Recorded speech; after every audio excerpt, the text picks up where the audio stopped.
The real miracle in Chile was not that those economic reforms worked so well. Chile is by all odds the best success story in Latin America today. Und insofern werden wir Wege finden, wie die parlamentarische Mitbestimmung so gestaltet wird, dass sie trotzdem auch marktkonform ist. Sigue día a día anotándose nuevas victorias sobre el imperialismo. Pošast trga, podkast o kapitalizmu, državi in alternativah.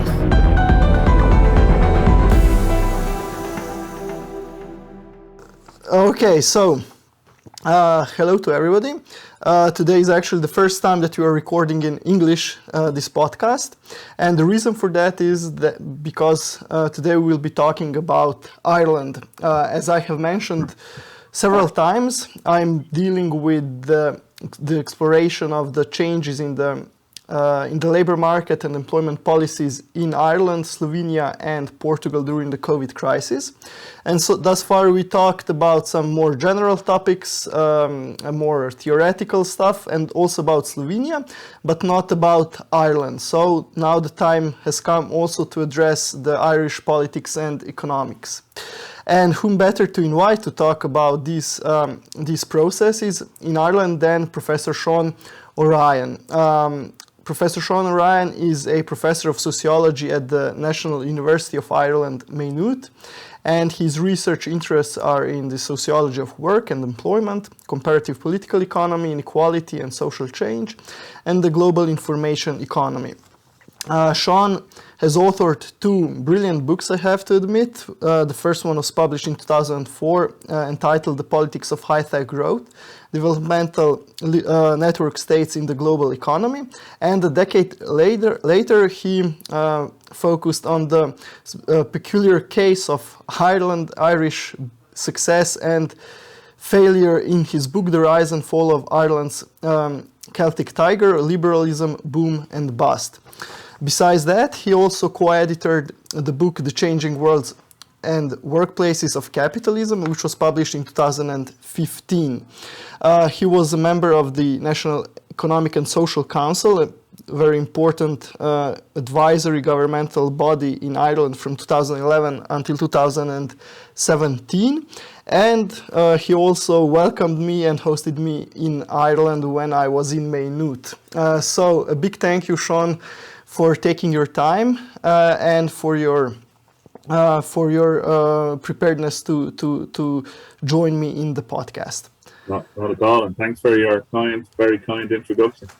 Yeah, well, of course. I mean, I really find your work very interesting and really great approach in the field of comparative political economy.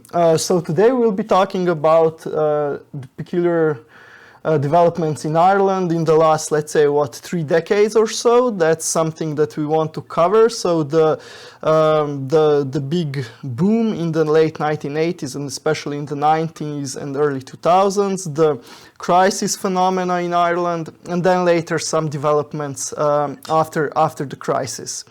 And since we don't have that much time, we certainly will not cover everything. You have covered that in your books, so that's for everybody there to read. But since we want to emphasize and explain some really specific elements in the Irish economy and politics, maybe we should begin, or you could begin by reflecting on the rise of the Celtic Tiger, so to say. What was it? How did that occur? And what were the contradictions that were never addressed and that in the end also led to the downfall of the tiger? Yeah, good question. I mean, I think the first thing to say is, in a way, I suppose there's always a sense in Irish political economy that you're not quite sure what you're looking at because the role of multinationals is so big and the accounting is so strange. And, like Paul Krugman, made he created a stir about it, calling it leprechaun economics. But like this is something that's been going on for a long time around transfer pricing and Yes. GDP is inflated and so on. So I think there's two sides to that. That is definitely, that's a factor, and it's something Yes. that we can discuss in more detail if you want. But the other side of it is, that some real things have happened here, and it's kind of easy, even, for the likes of me to forget that, so Yes. like when I don't want to take up too much time on this, but like 1992, Yes. I left Ireland to go study in the US. And honestly, I remember talking to a friend of mine a good few years later, and we both had academic jobs in the US. And Yes. he turned to me and the sunshine in America, and he said, "Did you ever think you would get a job doing this?"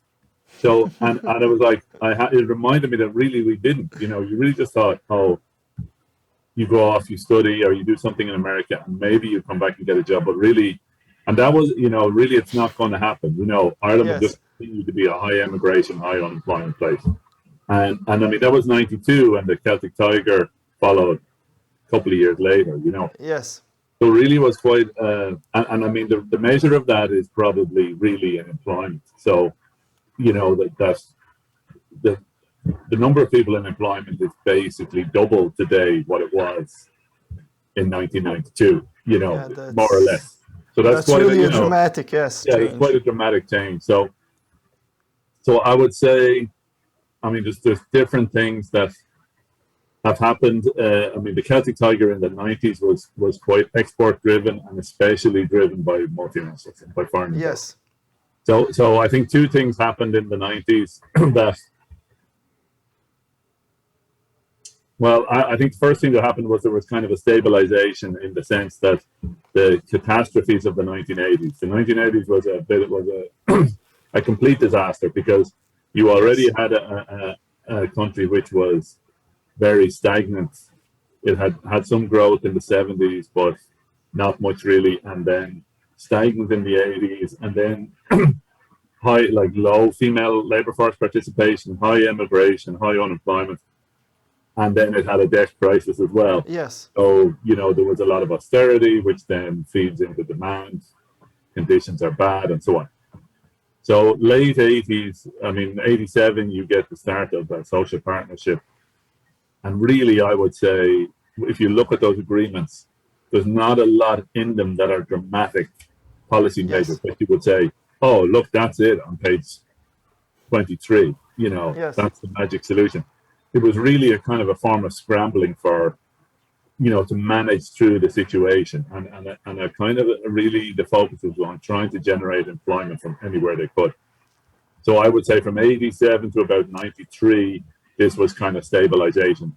Yes. But it was, I think, trying to be stabilization with employment-friendly outcomes. So there was this is where you start to see some of the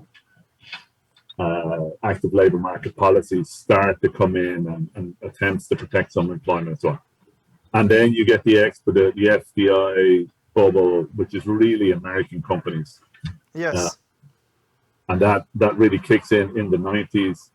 That's a mixture of a policy that's in place for many years in Ireland. They're really working on that, for 20 years beforehand at least. Yes.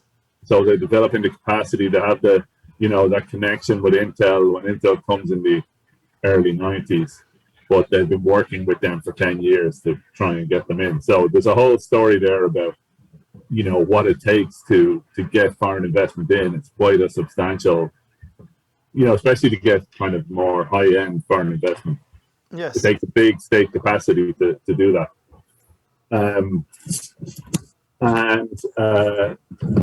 So that starts to take off, and that's helped by the European single market, and then, the push for the Eurozone. So that is a decade of European integration, and Ireland is, Ireland is a clear English-speaking, business-friendly, base, within that.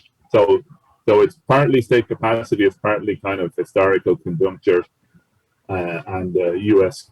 capital is becoming more and more. So that's a big driver. But then later on in the 90s, what kicks in then is local demand kicks in. and the local, and that. So I think that is a factor that you start to see growth in, like the public finances start to improve off the back of the tax revenues, and then the public sector, like it's not all just a foreign direct investment platform. That you actually see public sector expansion. Yes. In that period, which doesn't get a lot of attention. You get local demand conditions improving, and you're starting to see for the first time a kind of it takes a strange form because it's based around foreign investment, but it's something a little bit close to the European model where you have an export sector on one hand, and then you've got domestic demand, and they're feeding off each other. So you start to see that, and I mean, that's there at the end of the 90s. There's a bit of a, so then the end of the 90s, early 2000s,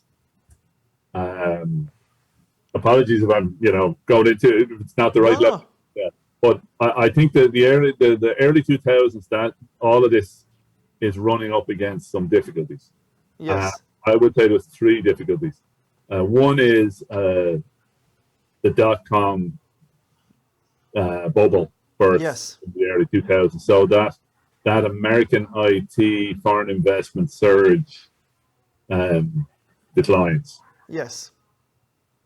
It stops, hits the wall, declines, and then starts to slowly pick up, but it doesn't really come back to its full energy till after the financial crisis. It's still picking up again, but it's slower. That's one.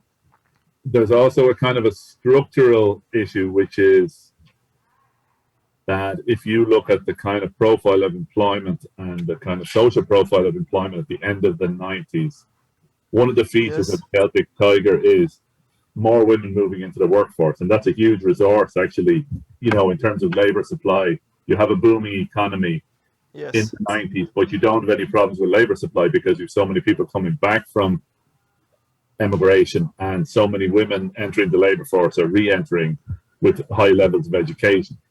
Yes. So, but there's there is a problem there with especially working class men and working class men with low levels of education, and there's still persistently high unemployment rates. Yes. There. And then the third part, so that's kind of a structural issue, and then the third part is that you get an initial kind of surge in housing demand, which makes sense because the country's been doing well and people have a bit of money, and there's demand for housing, and a lot of people have been living at home during the bad times, and so there's a surge for housing. But this very quickly turns into a bubble. Yes. And it's a very tempting bubble because on the one hand there's a lot of money to be made, and on the other hand it also solves the non-college educated male employment issue because all those lads go work on the buildings. Construction works. Construction work, Now, it's not that was forgotten. Like there were attempts to kind of address some of the educational gaps, and those have probably been more successful in the meantime. But what happens is that really through the early 2000s, they try and you're starting to get this construction bubble. And they actually try and draw it back in by putting some tax, what they call stamp duty, which is a charge on the sale of the house. Like when you buy a house, you have to pay this duty, which was quite substantial. The problem is that the surge is just too big. So people are still buying the houses. I did it myself, bought a house 2003, and you pay the stamp duty. And so then you have a bit of a perfect storm through the 2000s because you have this surge in housing, which is beginning anyway. Yes. You have international funds coming in because of the Eurozone, coming mainly from the UK, but also across the Eurozone, capital going to the periphery in Europe, as we all know that story. And, there's a huge surge there, which brings the bubble, it brings it out of scale with the national economy. Like without that money, you would have got a bubble, but it would have been a bubble that was funded from within the resources of the national economy, which would have made it a bit more manageable. Of course. And then the other part is the state is actually doing pretty well out of this, because the stamp duty that is introduced to try and damp down the bubble, when the bubble takes off, it's just pouring money into this. The money's coming in, yes, revenues rise. I don't remember the exact percentage now, but it was we're talking maybe, it's somewhere in the book. You have to read, we have to buy the book to read it, but it's, let's say it's 10 or 15% of, revenue.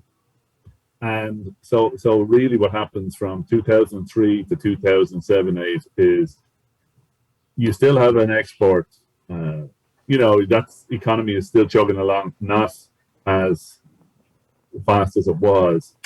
And you now have this property boom, property/credit boom that is driving, the domestic economy, and that drives demand, and etc. And sorry, the only thing I would say that's going on in the background through all of this is that there is a growth among Irish-owned exporters. That is kind of I would say, a modest but steady success story, and that takes a bit of a hit. It's mainly in software and then business services, which is really the same thing as software in a sense. Most of it, it's software with sectoral specializations in tech, in finance, in just general kind of business services. Yes. And that takes a hit. That's going well through the 90s, takes a bit of a hit in the .com, and then picks up again even through the 2000s.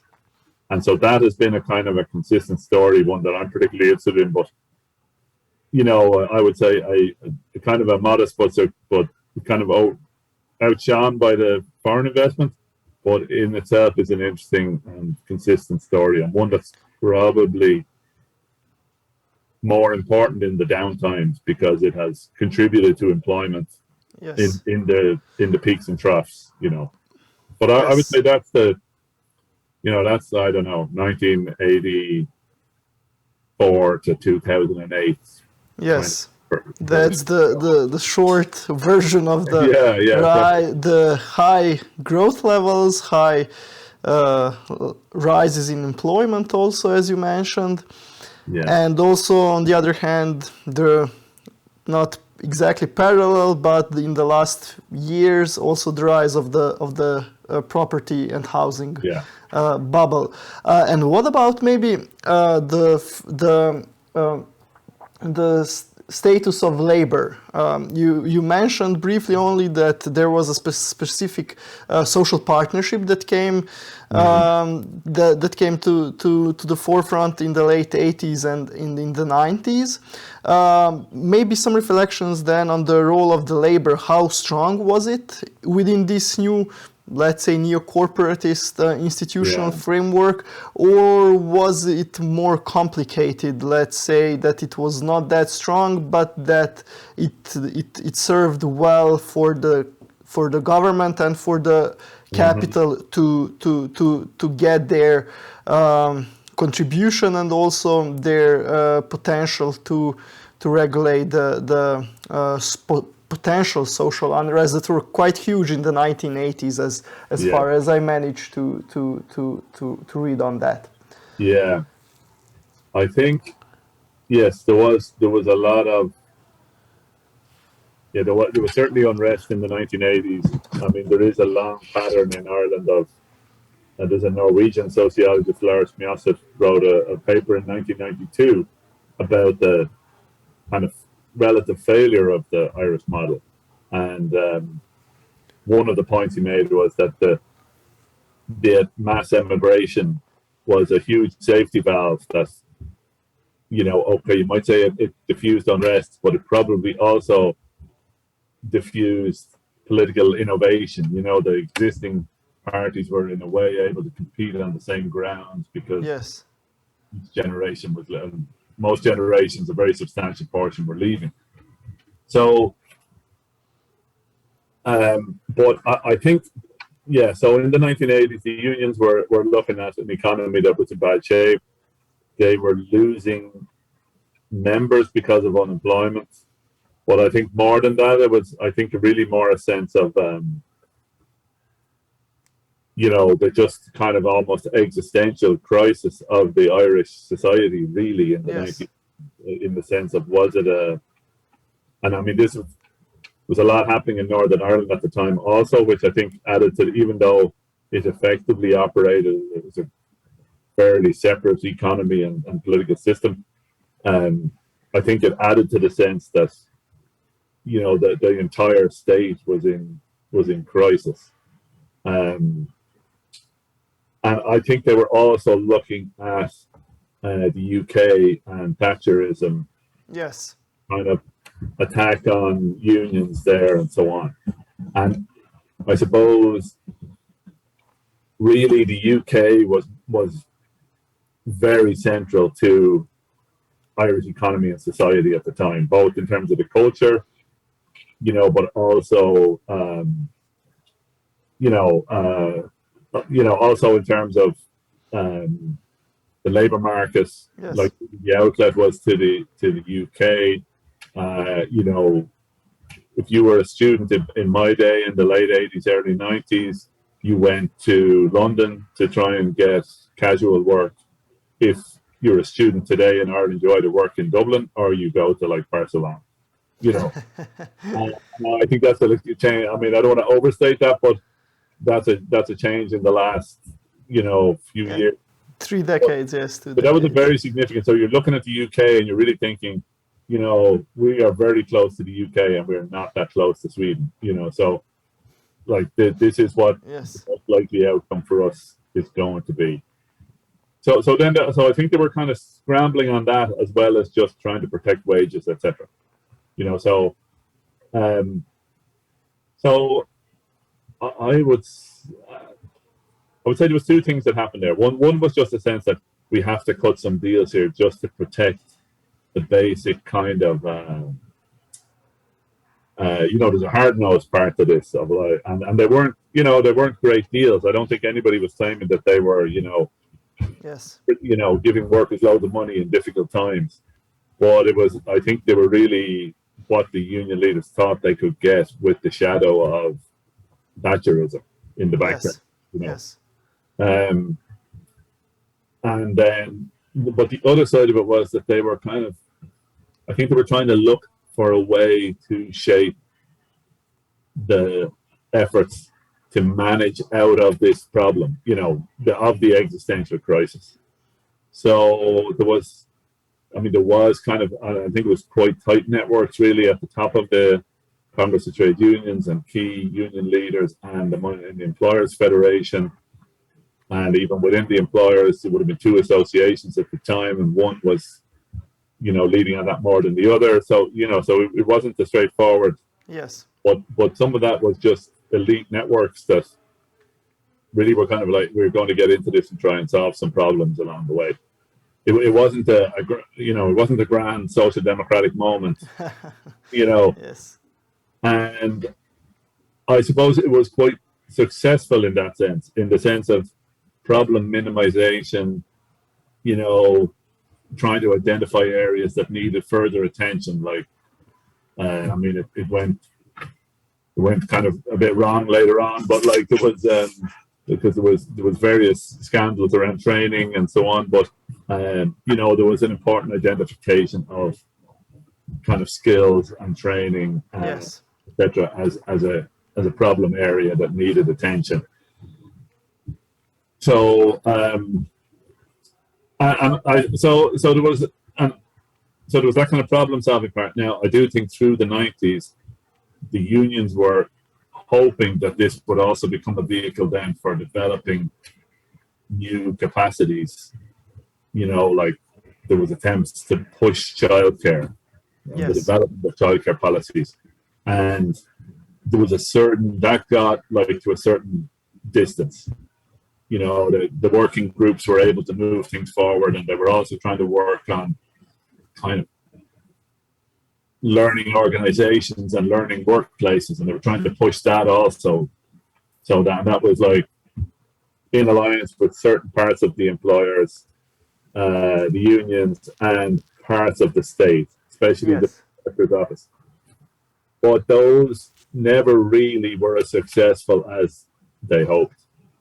I think, you know, there was a National Centre for Partnership and Performance that was trying to do learning organizations, and, you know, it made some headway, but you know, at the end of it, you're still running up against kind of this iron triangle of the top end of government, the Department of Finance, you know, a more kind of conventional, orthodox policy network. So even though social partnership kind of gets the name of being the, you know, it drove the Irish economy, but I think it was more complicated in the sense that it was able to drive certain things, and particularly with the link between the unions, the employers, and the Department of the Prime Minister, especially when Bertie Ahern was Prime Minister, and that was a policy network. But you know, there were other policy networks as well that were contending around that. I mean, the other thing I suppose that happened was, you know, the unions were, in a way, were making this trade-off, which I think they understood, but I think in retrospect they regretted letting it develop as much as it did, and that was, you know, you're moving to negotiation with peak organizations and the government. Yes. Your focus as a union organization is on that kind of high-level policy negotiation, and you're running this through what became a reasonably complex partnership system. So you're doing that, and then at the same time, you know, there's a certain degree of industrial peace, there's a certain commitment to industrial peace, but they also stopped being organizing unions. You know, they have been worried about membership, and employment growth increased their membership, but membership was increasing and density was decreasing. And then when things turned bad in 2007, 2008, and the bottom falls out of the employment, you know, then you're facing a membership crisis again. But even more than that, I think it was just the organizational model of the unions. I think it got away from them a little bit, in the sense that they didn't, you know, because the times were so good and they were so kind of hectic, like, you know, things were happening, like people didn't really understand what was happening around them. They couldn't, couldn't believe or really almost make sense of what was going on. And there was a sense that, you know, that you had moved to having this bargaining with governments in a time of crisis. There wasn't a lot of workers to organize, and then when it was time to organize in the good times, the unions had taken their eye off that, and they probably could have been building membership. And also there wasn't workers were getting jobs, and, you know, the labor market was tight, so it wasn't like there was a massive demand from workers for unions, but it would have been a good time to organize and push out. They kind of missed an opportunity there, you know. Sure. Other than that, I think in the last 10 years, I'm trying to reorient towards keeping open the bargaining, but also pushing a bit harder on the organization. Yeah, well, that problem of declining union density is actually a shared, Europe-wide at least, serious problem also facing here in Slovenia, but also in Portugal, in many other countries, and in different time periods, but let's say in the last 30 years, pretty similar trade union density decreases occurred everywhere around. So it fits into that bigger picture. And the sectoral profile is also very similar in Ireland. Yes. Public sector, public sector with quite strong trade union density, also in Slovenia, for example, but in the private sector, it's completely the opposite. Exactly.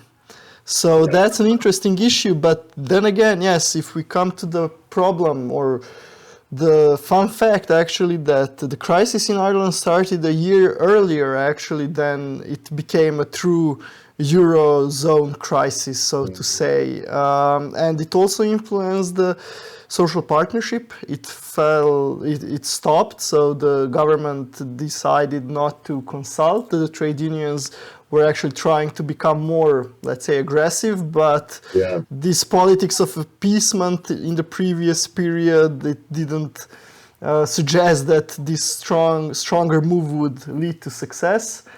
So, and of course, Ireland became the poster child for strong austerity again, but this time it was foreignly imposed. So maybe your reflections about this 5 to 6 year really harsh time for Ireland during the crisis. So I mean, so the crisis was coming to Ireland in a way, you know, obviously it was linked to the international crisis, but some version of it. There was a lot of debates in 2007. There was a lot of talk about what, you know, was there going to be a soft landing or a hard landing when the bubble in housing burst? Yes. There was a lot of talk about, oh, we can get to a soft landing. You know, that I'm not sure if anybody really knew what a soft landing was, but you know, it was something that wasn't, you know, going to create a systemic crash. And actually, you can see that, you know, like the addition of housing stock in Dublin, for example, stops in advance of 2007. So to some extent, you know, in certain parts of the country, those adjustments were starting to happen, but the boom had diffused. There was new, you know, a lot of kind of new builders in the scene, and people were able to flip properties, and then people were locked into these networks of contracts, and it was always going to take a long time to unravel, and they just didn't get that time really. And who's to say if they would have actually unraveled it anyway? But then. You know, Ireland had this very big exposure in terms of international liabilities in the financial sector. One bank in particular, Anglo-Irish Bank, was leading the charge in this. It was making big profits, and actually you can see that the more systemically important banks follow Anglo-Irish into this lending model, in part encouraged by regulators to some extent. And the other thing is that Ireland has very light regulation, not partly from the point of view of the rules, but maybe even more significantly in terms of personnel and so on. There were very small numbers of people, you know, surveilling, like this, you know, regulation is work, really, it's detailed work. And there was a very small number of people keeping an eye on the banks. So then, even when the crash came, like the regulators were at a very weak position in terms of negotiating with the banks because they didn't really know what was going on. So then Ireland ends up with a big bailout. The costs of Anglo-Irish Bank go. They're carried effectively by the state of the crash. Yes. You have a very sudden deficit. You know, you have a huge debt that comes onto the public balance sheet from that.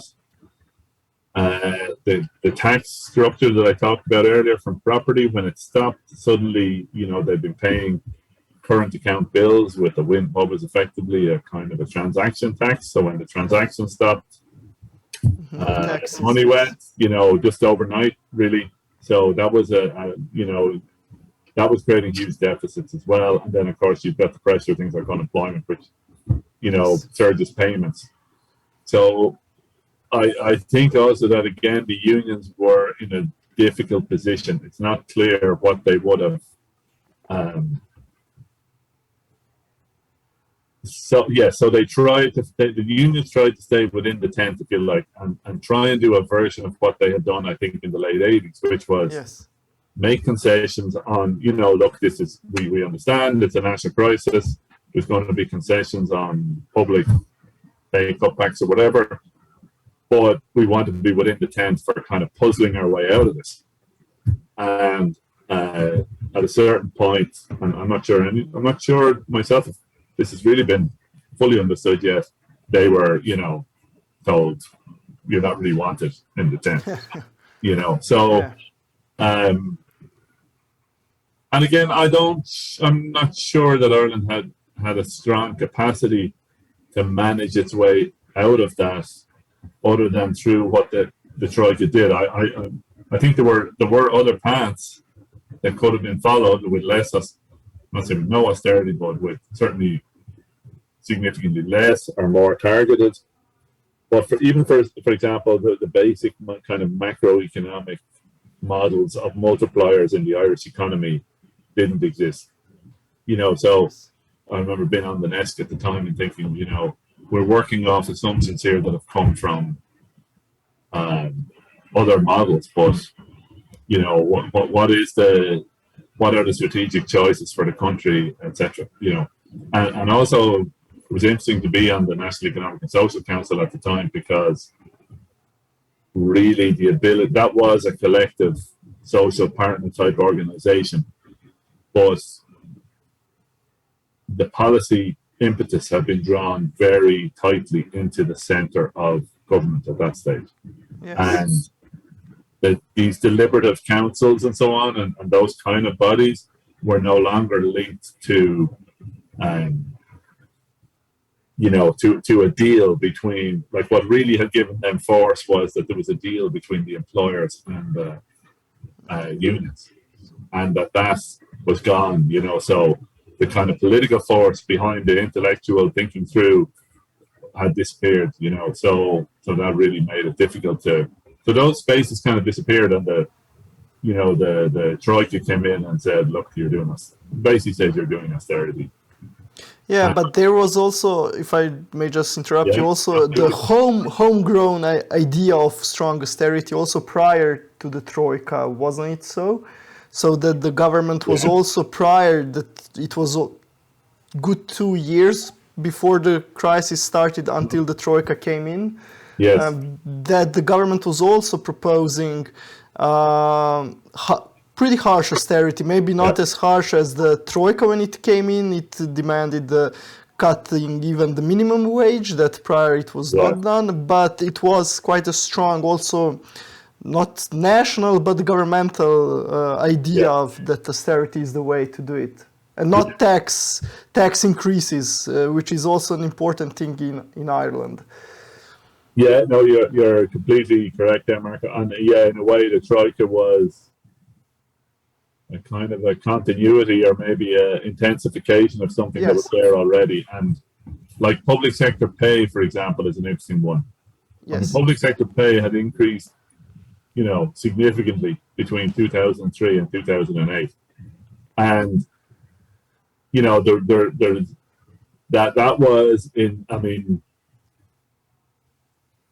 part of the intention in cutting, there was very significant cuts to public sector pay. Very, very significant. And those were, and really the recovery of pay levels has just happened in the last year or two. So the effects have extended for a decade. Yes. For a decade, really. But there have been very significant increases. And there was already a lot of political action about getting public sector wages back to some kind of comparator with the private sector. And there was a lot of debate around that because public sector wages were higher at the lower end. So some of this pressure was coming from, low-wage private sector employers because of the competition there. So there were different public sector wage debates to be had, and like you say, they weren't all to do with the crisis. And at the upper end, private sector wages were significantly higher. And in a way, what they really wanted to go after was the middle, the teachers and the lecturers and so on. So you have that, and you can see that, since the recovery, when the public finances have recovered, pay rates have not recovered like this. And the public debate about pay differentials between the public and the private sector has disappeared. So that debate happened, and the research was funded, etc., when the agenda was there to bring that pay down.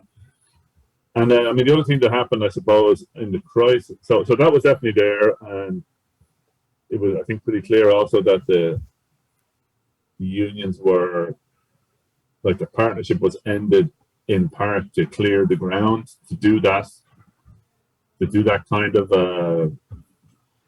political program. Yes. And, so there was another one I was going to mention there, but it's gone out of my head. But certainly, there was an agenda there already that, as I said, was to try and took advantage of this to make some kind of structural changes and political changes, as well as, respond to the crisis. And actually, private sector wages. So you kind of have broadly speaking, three big impacts of the crisis. You have the construction collapse, yes, and a huge employment collapse there, and people, a lot of whom are middle-aged, unemployed, and so there's an employment crisis there. And then you kind of have an income crisis, which fuel and that's on the public sector, and that's like big cuts in middle class wages, yes, guards, etc., and to a lesser extent, but with more impact, cuts in social welfare and lone parents, especially for lone parents and so on. The lone parents is one that really, that's another example where the state have been looking to make changes in the structure of those payments, and in a sense did that at the same time of the crisis, or you could say took advantage of the crisis. Or I think in practice what happened was, even though it was a Labour minister, the Labour minister yes, took the fall for a Fine Gael, for a kind of Christian Democratic Party policy, to rejig those, to make them more employment friendly. But at the same time, they weren't in themselves terrible policies, but they were policies that should have been done at a time. It should have been done in 2003 when rates were increasing and employment was increasing. They were done in the teeth of a crisis. They were disastrous. So, but it was another example where there was a domestic agenda that linked up to the international conditions. yes, So you had, there was some quite, the other one that really became a massive political issue was water charges. yes, Now, most countries in Europe, there are water charges. You pay for water. yes, There's a strong environmental argument. Not the only, it's not, you can agree or disagree with them, but there was also arguments from an environmental side that there should be usage yes, charges and so on. So you can argue those issues, but Ireland clearly stood out. But it became a huge issue, the water charges, and it became kind of the lightning rod for this austerity has gone far enough, yes, and in particular in working class communities, it was like, this is just a step too far. And also the Irish kind of welfare model is, we have very high market inequality. We have, still fairly high levels of non-participation among the least well-educated in the labour market, in the society. And then a lot of the protection is around kind of cash transfers to high unemployment areas, and also holding off on charges. So this became a real flashpoint because this was a significant charge that was coming into areas that were already suffering and that weren't typically paying charges. So, but again, this was all tangled up as well with the idea that water would be privatized. yes, Although they had to back off fairly quickly from the idea that, water would be privatized, to my mind, it's pretty clear that that was the intention. So it ended up as a semi-state, public utility that is, more or less a kind of a government utility, but operating autonomously. But a lot of the signs early on were that it was going to be, this was covered for privatization. yes, yes. Well, it's interesting that you mentioned the water issue, because Similarly, in Slovenia, for example, in 2000, I believe it was 15, a new constitutional element was added to the constitution, the right to drinking water. Okay. But you know why it was added? Because a year earlier, the two state-owned breweries, the Pivovarna Laško and Pivovarna Union, were sold to Heineken, the big multinational corporation. But the crucial thing is that Heineken actually gained a lot of access to drinking water, which was now actually privatized and in the hands of a foreign multinational company. So the belated political, let's say, answer to that was actually to write the right to drinking water into the constitution. But still, so many water was actually sold to Heineken by selling actually the two breweries that had their own wells and access to water, actually, for, of course, making beer. But it's interesting, not the same story, but it resonated something, so I just wanted to mention it. And I mean, that is interesting then to think about how something that's a right to water is reconciled with private provision. You know? It's difficult. There'll be a lot to see there. I mean, and there was the Labour Party, I'm pretty sure it was the Labour Party, had proposed, some kind of constitutional amendment to put the right to, that water would remain in the public domain. Yes. So, and in a way, the Labour Party position was that you need to separate out the question of ownership from the question of charges. So that the idea was that because charges were a warm-up to privatization, because you create a revenue stream and then you can sell it off. Yes. And they were looking for ways to, and then so there was a lot of different things. Some of the things that happened during the response were things that, there were probably things that needed to be unlocked in labor relations or whatever. But there was a lot of things there that, were issues that there was cover there for, domestic agendas. Like you can see that there was cutbacks in state agencies. Yes. But so the Irish state had kind of expanded in its, I would say, a lot of its innovative capacity or new capacity was operating through semi-autonomous agencies that sat outside of the government departments.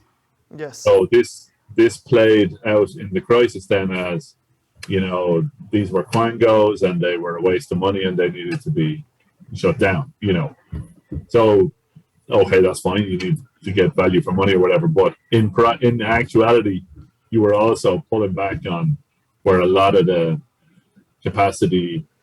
new capacity of the state was sitting. So I think there was a strong argument for rationalization and so on and careful recombination.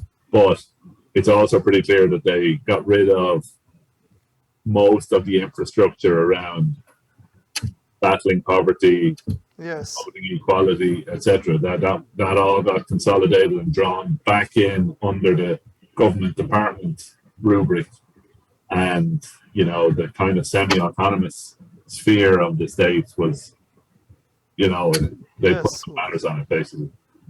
Interesting story how they did it, how they never let a serious crisis go to waste, as the title of the book says. Yes. Yeah, exactly. Yeah. Now I would say that I don't think there was like an easy way out. It wasn't like there was a painless way available. Yes. And especially Ireland was in this situation where both, for better and for worse, it was right on a knife edge of, if it was able to grow its way out of the situation, out of the crisis eventually. Yes. And foreign investment was a big part of that, and Ireland was able to, it had that connection and that history, and it was still maintaining the connection with all those firms, and that was all still live, so that became quite important. Yes. But you know, so it had this quite complex relationship with Europe through all of this.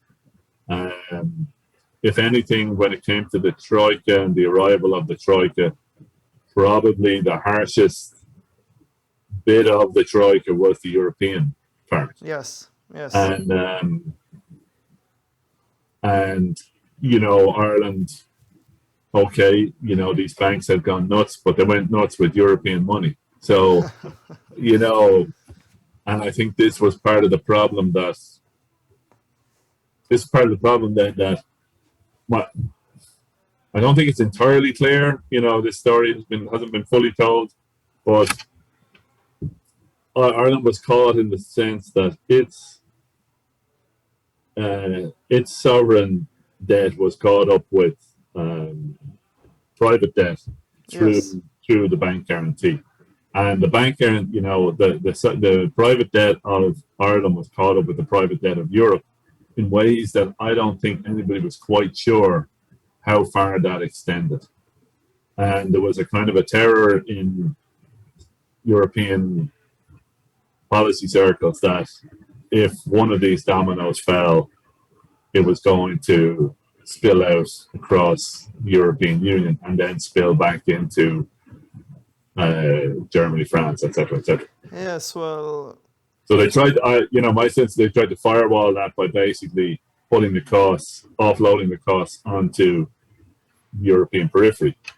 And then stage 2 in Ireland was then the European Union started to look the other way, and at a later date, there was decisions around which was kind of Ireland's promissory note, which was kind of you know, monetary financing, kind of it blurred the line between, you know, monetary policy and financial regulation, and Europe kind of looked the other way.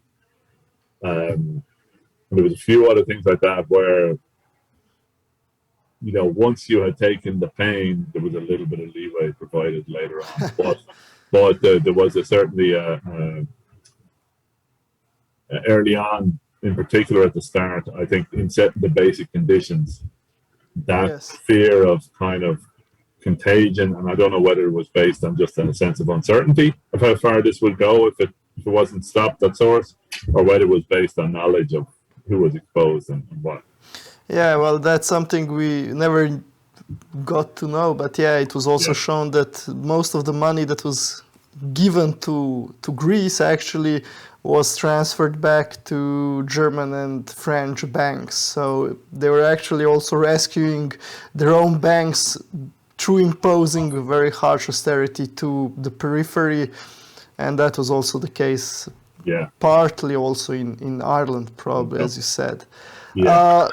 And there was an opportunity cost with that as well. So, you know, you can handle this in a kind of an accounting sense that, like, you know, Ireland had 250 billion of debt and 65 billion was this, and, you know, but that kind of ignores, I mean, that's important, but it also ignores when you have that level of debt, it becomes far harder to do, you know, what everybody really, you know, there had to be, you know, you could have done some demand management and fiscal policy to hasten coming out of this. And there would have been ways to do that. I mean, I remember writing a piece at the time saying, you know, we could have a fiscal policy that's not necessarily based on, it could be developmental, you know, with a 3-year time horizon. You're not building in, you know, it could have been included graduate programs for people leaving university, etc., and providing services that were needed across the economy.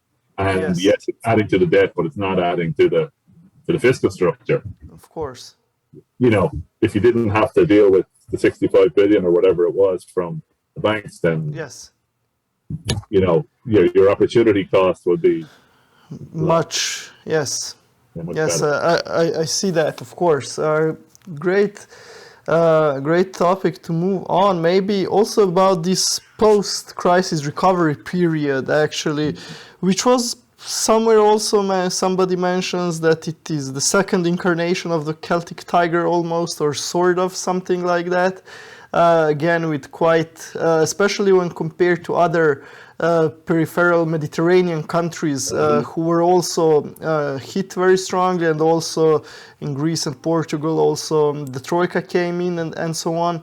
Ireland really experienced much quicker and higher bounce of this low. So maybe some reflections on that, because, and this is also something I want to ask you, is the very peculiar reincarnation of the tripartite negotiations within the new structure. What was role of that in this entire situation? I'm talking about the LEAF process, of course. What was its role, if we know that the social partnership probably had some importance in the original Celtic Tiger period? Did the LEAF had any important role in this second recovery period in Ireland? Yeah. So, I mean, the second recovery period is interesting because, and I mean, I should say it is really significant, because just the other day, apologies now, I'm going to look at my Excel sheet here, but of course. So if you look at employment, total employment increased, 98 to 2002, it increased 300,000. Then 03 to 2008, which is kind of the bubble, 380,000. So that's 680,000 jobs in that Celtic Tiger boom. Yes. And even it will be a bit more if you went back further. So, you're talking about, let's say, 800,000 jobs. Yeah. Celtic Huge Tiger rise.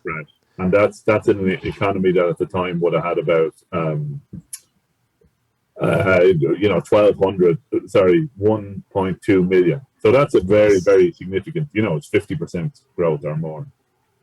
But actually, since the crash, so then you have a big collapse. You lose 140,000 jobs net in the crash, and COVID was kind of flat.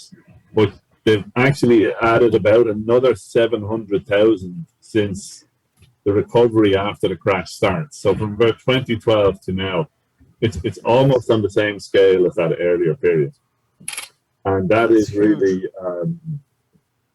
That's quite striking. And I suppose the big differences are, the earlier one was very much based on, construction was about a third of, somewhere in the region of, 20 to 25% of the growth, and that is less now, and you're getting more, which is based on retail, accommodation, information and communication, professional services.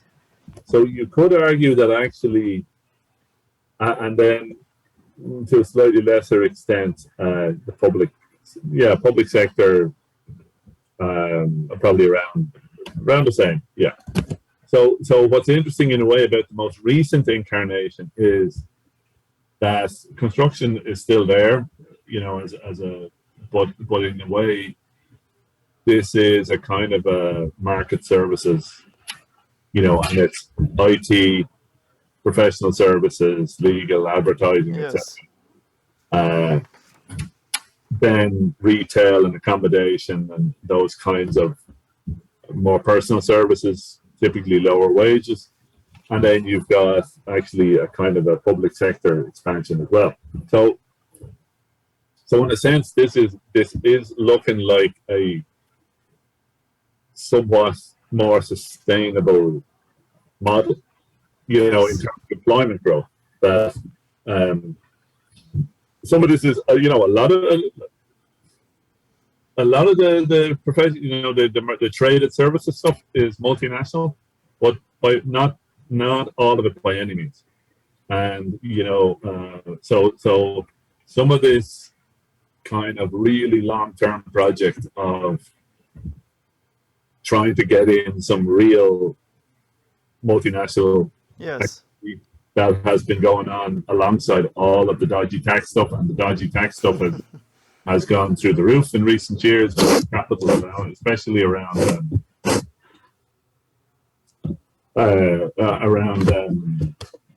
kind of IP and various treatments of intellectual property and so on. Yes. But you're also seeing indigenous exporters, Irish-owned companies. So you're seeing a kind of a domestic demand, international traded sector, public sector, some kind of like dynamic. A healthier mix. A healthier mix, which is probably slightly, we're going through such a series of crises in the middle of all of this with COVID and Brexit. Yes. And so on, and supply chains all over the world and inflation and so on, that, maybe we're not quite getting that this is, something important is happening here. And something that is linked back to, you asked about labor, and we've come to that, but it is linked back to kind of long-term projects of enterprise strategies and so on. I would say this. So then labor, and actually Bill Roach in UCD is probably the person who's maybe looking the closest at this, but he's done a number of papers that really look at this. It talks about what has happened with labor since the crash and Yes. The disappearance of formal partnership.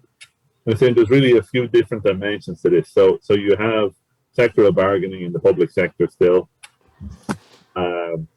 You have like some recovery in numbers there. There's a lot of tension in various areas, but there's also changes. There's also some progress on different things. Then you have what he talks about is decentralized pattern bargaining, or kind of a coordinated pattern bargaining in the private sector, especially across the companies that are more kind of solid and not. I think there is a huge problem with low wage work in Ireland. Yes. And that persists in particular. The problem in Ireland with low wage is not, it's high in the low wage sectors, but it's also comparatively high in other sectors.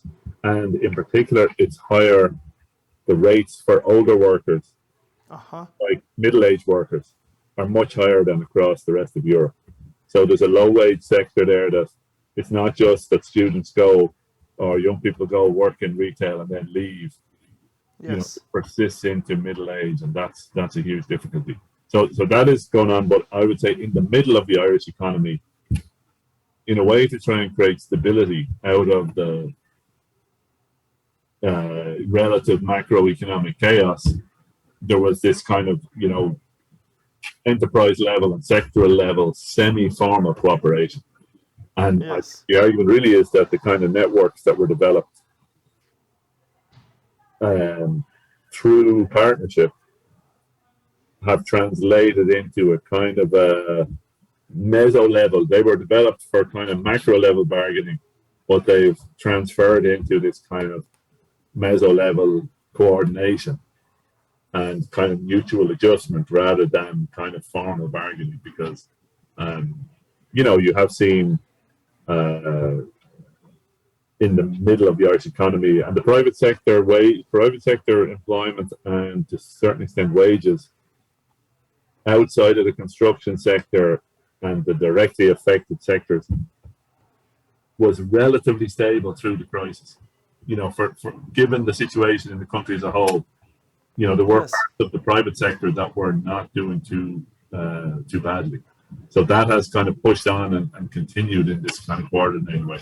And there is a version of this that kind of lives at the national level, which is this LEAF process, Yes. which is a kind of a form of, again, rather than bargaining, I suppose it's a kind of form of mutual adjustment, I would say. Like dialogue, open dialogue, where nothing Yes. has to be agreed, but people understand where the other side is at, and there's a kind of a problem-solving dimension to it. Now, so both I would say that is very, that is doing I haven't looked closely at it, but let's say the strength of that kind of approach is managing through issues that come up. Like, so minimizing disruption and kind of, managing kind of the worst excesses that might come from either side or from employers or whatever. And, so I don't think you haven't seen, you've seen in some of the real low wage sectors like retail, you have seen kind of wage offensives and so on, but you haven't really seen that in the kind of middle of the economy. Yes. So it is restricted that. But what the weakness of it is, if you really want to try and build something new or transformative, it is difficult to do. But you do see some things like for example, apprenticeships. Yes. Quite important innovations in the area of apprenticeships and trying to apply apprenticeship models, which are not strong in Ireland anyway. They were never strong. But trying to apply them to new areas like accounting, for example. Yes. So when when you see something like that happening, then you're feeding into the growth of business services sector. And you play an indirect role in that, even though they're really not present in the business services, small business sector at all. So there's quite a complicated network of kind of activities there in sort of institutions. But are they? And I suppose the other thing is there is probably a reasonably supportive leadership in the Employers Confederation at the moment. Yes. If there was to be some kind of change in that, I don't think it's just the individuals, but if they were to take on a more aggressive posture. But I think what they see is a lot of the big issues are less to do with employment issues. I mean, there are labor shortages, but the labor shortages are primarily because employment growth has been so strong. Yes. When you look at the statistics on available workers and so on, most of the reason why there are fewer workers available is because they're working. So of course. that's the primary driver of it. Yes, and maybe since you mentioned the quite interesting developments in the Irish, let's say, business groups and capitalist class, so to say. And this will be also our last question because we are already past 1 hour time you have other stuff to... No, it's brilliant listening to you, but it's just not to take too much out of your time. So I was really shocked when I was making some interviews with some, let's say, important or less important people on the business and on the labor side in Ireland. And also when I was doing these interviews also in Slovenia, Portugal, and so on. And something that struck me was it would be an exaggeration to say the social democratic class consciousness of the business part in Ireland, but let's say quite strong neo-Keynesian side that was quite present. And this was also confirmed by those from the trade unions that the business part is actually thinking in terms of, yes, it would be good to have higher taxes, for example, or yes, we need more state involvement or state regulation or state social provisions and so on, which is really something that you do not find in many places, I believe, in the world at the moment. So maybe for the end, some of your reflections, because it is important also how was this only the impact of the COVID crisis, or is this longer perspective that the business part has, that they will need more support, and where does this lead also the entire Irish economy in the end, a different approach from the business side? Yeah, it's a good question. I think I'm pretty sure it predates COVID, in the sense that the leadership of the Business and Employers Confederation was, making those noises in advance.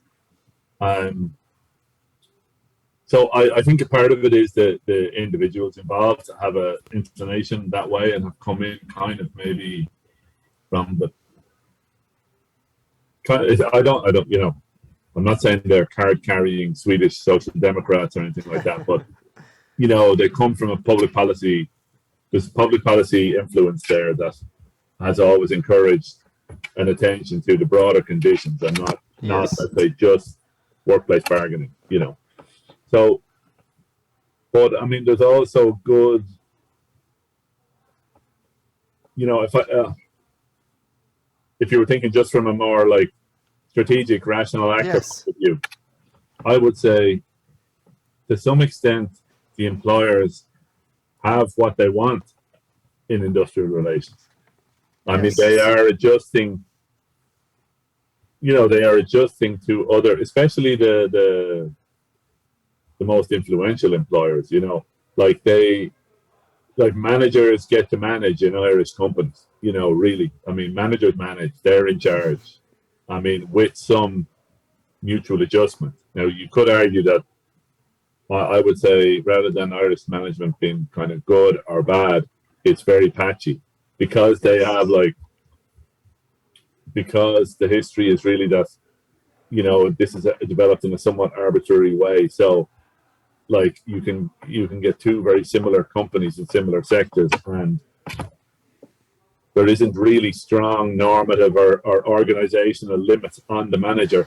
So then they will, you know, one place can be really well managed and another can be, you know, a bit of a catastrophe. And we did interviews with IT workers, and one of the things they talked about over their careers was the influence of particular managers. And then we interviewed similar workers in Denmark, and that wasn't a factor. Like the expectations around the manager were much clearer, you know. Yes. So, well, having said it, so I don't think, I mean, it's not that there aren't things they want to fix in the workplace, but, and I think there's a lot of things that Irish employers would benefit actually from having more union role, even in things like kind of a beneficial constraints around more structured training and, you know, even fairness, etc., because fairness and equality generates higher, you know, more rational allocation of resources and so on. So there's a few things like that. But the other thing is that the really big challenges that they're facing are actually in the kind of public provision area. It's in the social wage and in the kind of basic conditions, especially around housing. So things like, you know, you have wages chasing housing costs, which they just cannot do, you know. I mean, it just doesn't work. So, I mean, not to say that you shouldn't get increased wages when housing costs go up, but it won't solve that. In itself, it won't solve the housing price, just a temporary measure. So, you know, people like the leaders of IBEC know that, you know, to really put in place something sustainable around housing, around transport, and then that has an effect on the environmental issues. Can you make an environmental transition in a way that isn't just going to hit a wall? So there's a lot of issues, even education. There's been a huge expansion of third level numbers, not with the resources not following. So we look fantastic on paper, you know, in terms of the high levels. People going to universities, but in practice, you know, is it, you know, the university is under huge pressure and holding up okay for now, but I think in a few years, you know, you see that, you know, it's going to have effects. Yes. And all the kinds of things that businesses want around placements and all those kinds of things can't happen if you have a massively under-resourced system. So you're looking at key things like that: education, housing, transport, and so on, childcare. And you're, you know, they're kind of looking at those and saying, these are massive parts of, you know, why would a French software engineer come and live in Dublin? Yeah, they look at the wage and they apply for the wage, and then they start walking around and they start asking about childcare and housing and transport, and then suddenly they're like, well, okay, maybe not, you know. Yeah. So I think that there's a kind of a self-interest story to this, but there is also a kind of it's the moment of a particular group of leaders, and they've also probably shaped the views of others in the employer side, because just because something is an issue doesn't mean that it'll be addressed. So I think, yes, of course. Yeah. Great. It does give a moment there that is important. And I suppose the other side of this is there is a state role, even if the public sector is smaller than across like Denmark, etc. Yes. It's not that, like, the idea of a constructive state role exists within the public sector and within employers and so on. And there are, more kind of neoliberal voices around kind of keeping the state small and so on. Yes. But I would say to some extent those probably come more through the party political system, and the employers, if anything, are more developmental statist, for their own interests, but at the same time, that's a different point of view than, slash and burn. So. Of course. Brilliant, Seán. Thank you very much for this. It was a huge pleasure and honor to have you, to host you. I hope that you enjoyed it at least a bit, as much as I did.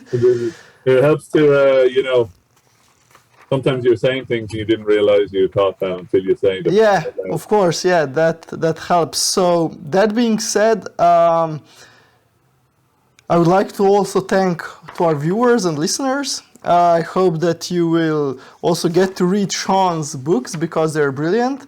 And also, I would encourage you to try to also think in these always comparative ways, because that's something that really can help us understand the similar or dissimilar processes, but also to understand that what are some local or national specificities that have sometimes important influences, which is many times also seen in Ireland, for example, how some not local but national elements had played important roles. So that's all from our side. Thank you very much, and see you all again probably in June. Goodbye. Pošast trga, podkast o kapitalizmu, državi in alternativah.